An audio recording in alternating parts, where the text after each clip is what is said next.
In Brummen vind je Nico Aaldering. Samen met zijn zoon Nick heeft hij een gallery met de meest bijzondere klassiekers, youngtimers, sportwagens en motorfietsen.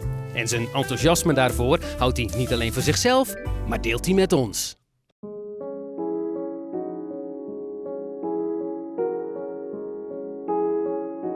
Je kent allemaal vast die film The Bullet, waar Steve McQueen in zijn mooie groene Mustang die Dodge Charger achtervolgt. En dan rijdt die auto plat, die Charger. En die Mustang is zo ernstig beschadigd dat hij niet verder kan. En dan zult u zeggen, wat heeft dat nou met dit te maken? Nou, dat heeft te maken met zijn vriendin die kwam hem ophalen in een champagnegele Porsche, deze dus. Met groen leer, dit dus.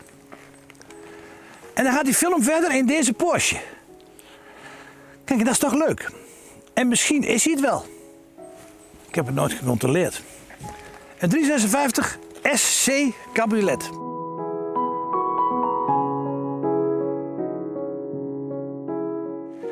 Je hebt de A, de B en de C en de SC.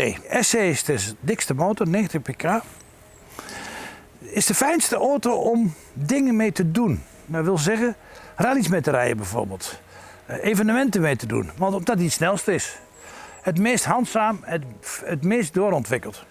Kijk, Porsche had in die tijd niet zoveel concurrentie. Het was een klein wendbaar autootje met een rap motortje erin.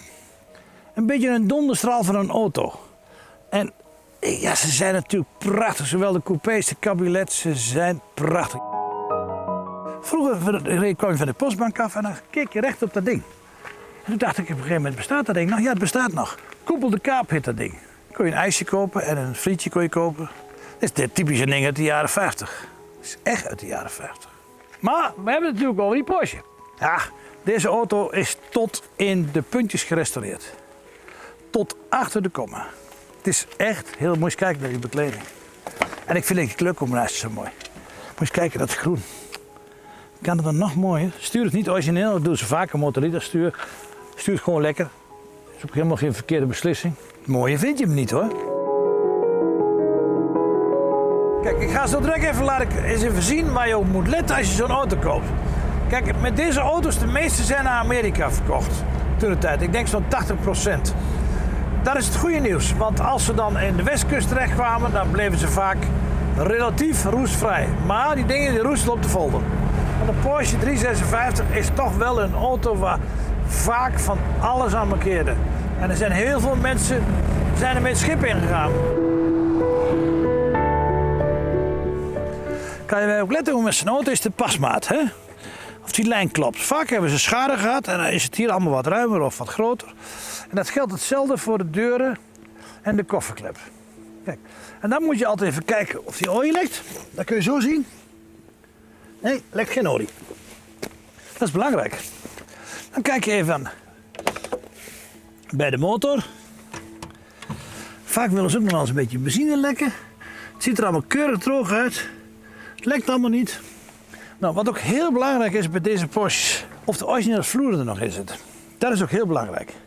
Die vloer heeft vormpjes erin. En vaak waren die dingen zo slecht, er werd er maar zo'n stuk in gebakken. En daar moet je even oppassen. En je kunt die vloeren tegenwoordig helemaal nieuw kopen, dus je kunt dat probleem oplossen. Maar ja, dat is wel vakwerk hoor, want dat kan niet iedereen. Kijk, die klep, daar zit een systeem in. En wat vaak gebeurt is, dan duwen ze hem dicht. Nou, dan komt daar een bult op, hè? Dan is die motorkap die is gelijk verklooid. Dus het is belangrijk dat hij weer omhoog gaat en dan doe je hem dicht. Hier onderin zit de accu en dit staat vaak vol water. En wat heel vaak gebeurt is dat dit door schade onherstelbaar vernield is. En dat gebeurt heel vaak, omdat die auto's slechte remmen hadden in die tijd. Veel met schades, heel veel schades. Daar moet je op letten, dat ze schadevrij zijn. Maar als een auto door en door slecht is het wel een probleem met restaureren. Dan kom je echt aan een restauratie met nieuwe schermen en dergelijke. Niet aan beginnen. Als je het doet, koop een gave auto. Maar het allerbeste kun je natuurlijk dit kopen. Dan ben je in één keer klaar.